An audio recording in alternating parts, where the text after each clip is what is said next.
Hello friends, రేపటి complete episode ఇప్పుడు ఈ వీడియోలో చూడండి.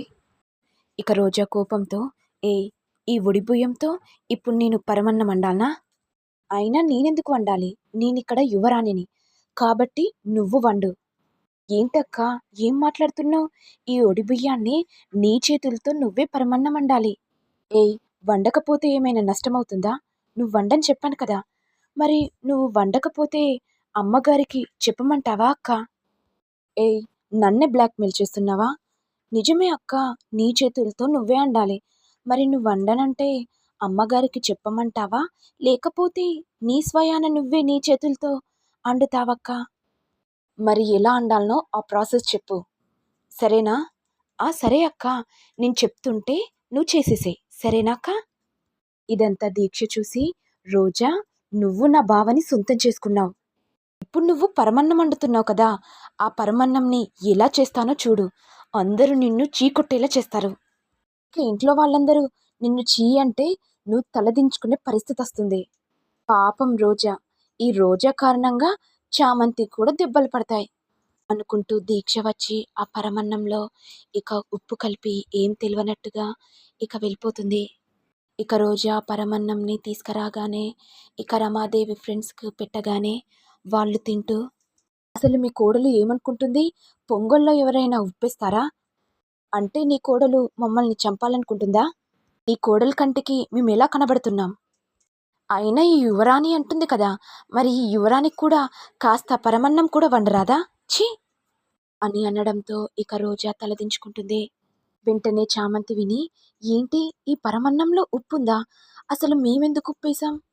నీకు వంట రాదని ముందే చెప్పొచ్చు కదా, మరి మా ప్రాణాలెందుకు తీస్తున్నావు? అనుకుంటూ రోజా ఫ్రెండ్స్ వెళ్ళిపోగానే ఇక రోజా కోపంతో చామంతి చెంప పగలగొట్టి, నువ్వే నలుగురిలో నా పరువు తీయాలని నువ్వు ఈ పరమన్నంలో ఉప్పు వేశావు కదా. అసలు నువ్వు ఏమనుకుంటున్నావక్క? నీ చేతులతో నువ్వే స్వయంగా ఆ పరమన్నంని వండావు. మరి నీకైనా తెలీదా చక్కెరేసానో ఉప్పేశానో? మరి ఒకసారి ఆలోచించక్క. ఏంటి, ఏం ఆలోచించేది? నేను వేసింది చక్కెరనే, కానీ నేను లేనప్పుడే నువ్వు ఉప్పు కలిపావు కదా. అరుణ్ని నన్ను విడదీయడానికి బాగానే ప్లాన్స్ వేస్తున్నావు. వెంటనే చామంతి కోపంతో ఇక పరమన్నంని తినగానే ఉంచడంతో, అసలు ఈ పరమన్నంలో ఎవరు ఉప్పు కలిపారు? నువ్వు నేను తప్ప ఇక్కడ ఎవ్వరం లేము. మనకు తెలియకుండా ఈ పాయసంలో ఉప్పు ఎలా కలిసింది? అసలు ఎవరు చేసుంటారు? అనుకుంటూ చామంతి ఆలోచిస్తుండగా ఇంతలో గాజు ముక్క కనబడేసరికి, ఓహో, ఇదంతా నీ ప్లాన్ అన్నమాట. చెప్తాను నీ సంగతి దీక్షమ్మగారు. అరుణ్ బాబును పెళ్లి చేసుకోలేదని నువ్వు మా అక్క జీవితంతో ఆడుకుంటావా? నేను నీకు రివర్స్ దెబ్బ ఎలా కొడతానో చూడు దీక్షమ్మగారు. ఇదిలా ఉండగా ఇటు దీక్షేమో రమాదేవి దగ్గరికి వెళ్ళి, అత్త, నువ్వు చెప్పినట్టే చేశాను. ఆ పరమన్నంలో ఉప్పు కలిపేశాను. పాపం మీ ఫ్రెండ్స్ అందరూ ఆ రోజాని బాగానే తిట్టారు. నాకు చాలా సంతోషంగా ఉందత్తా. ఆ రోజాని అలాగే అవమానిస్తే అది తట్టుకోలేక ఇంట్లో నుంచి బయటికి వెళ్ళాలత్తా. అదే నాకు కావాల్సింది. అప్పుడు అరుణ్ బావ నాకు సొంతమవుతాడు. ఇక అరుణ్ నేను పెళ్లి చేసుకోవచ్చత్తా. నేను కూడా అదే కోరుకుంటున్నాను దీక్ష. రోజాని ఇంట్లో నుంచి ఎలా బయటికి వెళ్ళగొట్టాలా అని ప్రయత్నంలోనే ఉన్నాను. మరి ఇంత జరిగినా ఆ రోజా ఏం చేస్తుందో చూడాలి దీక్ష. అత్తయ్య, రోజా వస్తుంది. ఇక రమాదేవి ఏమీ తెలియనట్టుగా, ఏంటమ్మ రోజా, ఆ పరమన్నంలో అలా ఎందుకు ఉప్పు కలిపావు? చూసావా, నా ఫ్రెండ్స్ ముంగట నాకు ఇన్సల్ట్ అనిపించింది. అంటే అది అత్తయ్య, ఆ పని మనిషి చెప్తేనే నేను పరమన్నం వండాను. కానీ అది ఇలా చేస్తుందని అనుకోలేదు అత్తయ్య. సరేలే రోజా, ఇలాంటి పొరపాట్లు ఇంకోసారి చేయకు.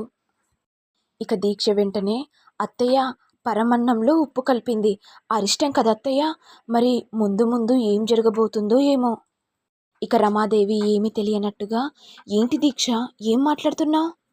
అవునత్తయ్య, ఒడిబియ్యం పోసినప్పుడు పరమన్నంలో ఇలా ఉప్పు కలిపితే ఏదో ఒక అరిష్టం జరుగుతుందని పంతులు గారు చెప్తే విన్నానత్తయ్య. మరిప్పుడు ఏం చేయాలి దీక్ష? ఏమో అత్త, నాకు కూడా తెలీదు. ఈ రోజా ఇంట్లో అడుగుపెట్టింది కదత్తా, మరి ముందు ముందు ఏం జరగబోతుందో ఏమో చూడాలత్తా. ఇక రోజా కోపంతో, దీక్ష, పరమన్నంలో ఉప్పు కలిపినంత మాత్రాన అశుభం జరుగుతుందని నువ్వనుకుంటున్నావు. నేనున్నంత వరకు ఎలాంటి అశుభాలు కూడా నా దగ్గరికి రావు.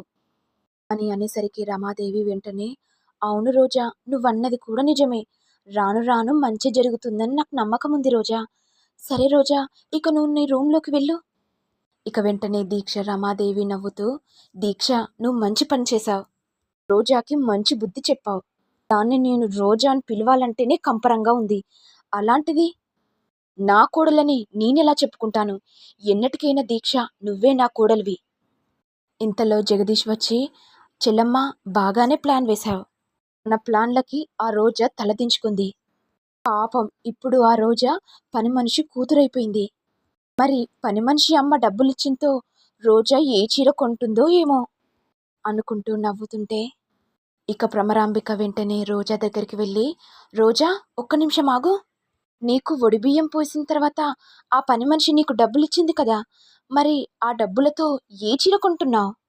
ఒడిబియ్యం పోసాక ఆ డబ్బులతో తప్పకుండా చీర కొనుక్కొని కట్టుకోవాలి అనుకుంటూ భ్రమరాంబిక నవ్వుతుంటే, ఇక రోజా కోపంతో, అవునా? సరే, నేనే మీకు డబ్బులిస్తాను. ఆ డబ్బులతో మీరే చీర కొనుక్కొని కట్టుకోండి. ఏ రోజా, నీకు ఎంత పొగరే, నాకే నువ్వు సమాధానమిస్తావా? మరి మీరు నన్నంటే నాకెంత కోపం రావాలి? మాటకు మాట బాగానే సమాధానం నేర్చుకున్నావు కదా! మరి మీరు కూడా అనేటప్పుడు కాస్త ఆలోచించాలి కదండీ!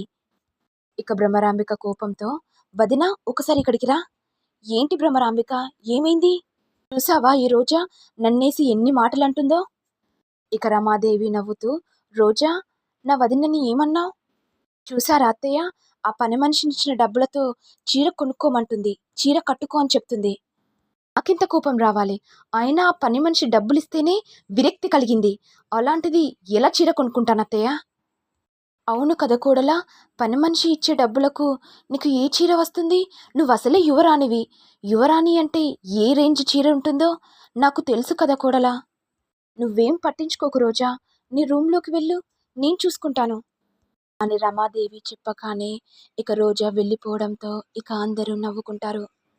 మరి నెక్స్ట్ ఎపిసోడ్‌లో ఏం జరుగుతుందో చూడాలి. మరి మీకు వీడియో గనుక నచ్చినట్లయితే లైక్ చేయండి, షేర్ చేయండి, సబ్స్క్రైబ్ చేయండి. Thank you all.